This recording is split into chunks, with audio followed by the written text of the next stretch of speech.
Have you ever wondered how history connects us all? History isn't just about dates and events. It's about understanding our shared humanity. Today, let's explore the journey from world history to global history. World history first emerged in the early 1900s.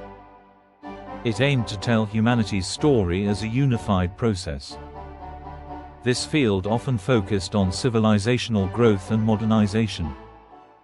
However, by the late 20th century, scholars sought more. They criticized world history for its universal and Eurocentric views. This dissatisfaction led to the birth of global history.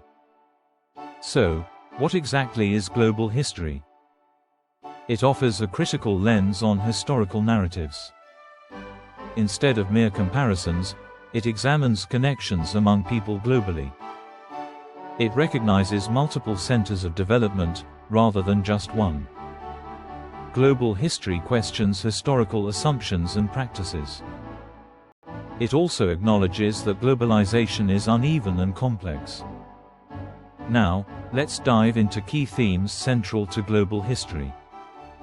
First, we have connections and networks.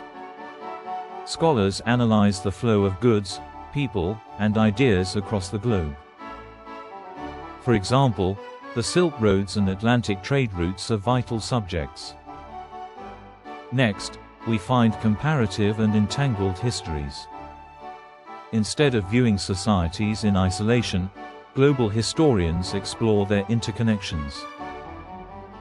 Colonialism and imperialism played significant roles in shaping these entanglements. Globalization is another major theme.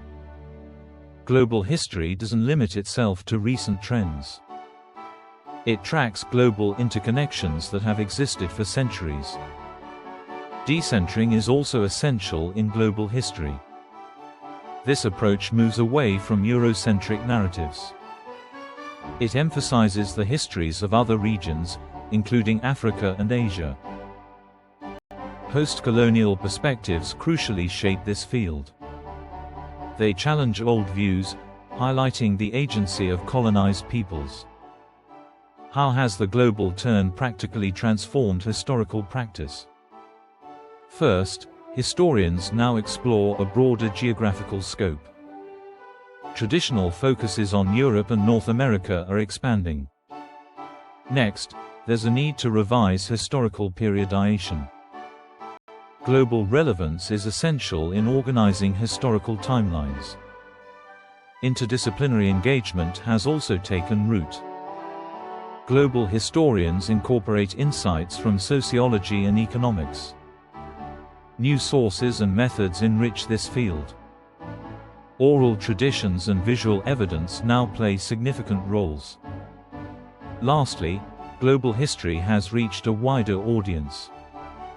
Popular works engage millions beyond academia.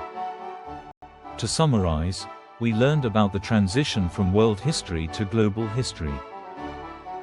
Global history emphasizes connections, multiple narratives, and critical reflexivity. It expands the thematic scope and geographical reach of scholarship. If you found this journey into global history intriguing, consider diving deeper. Subscribe for more insights into history's fascinating evolution.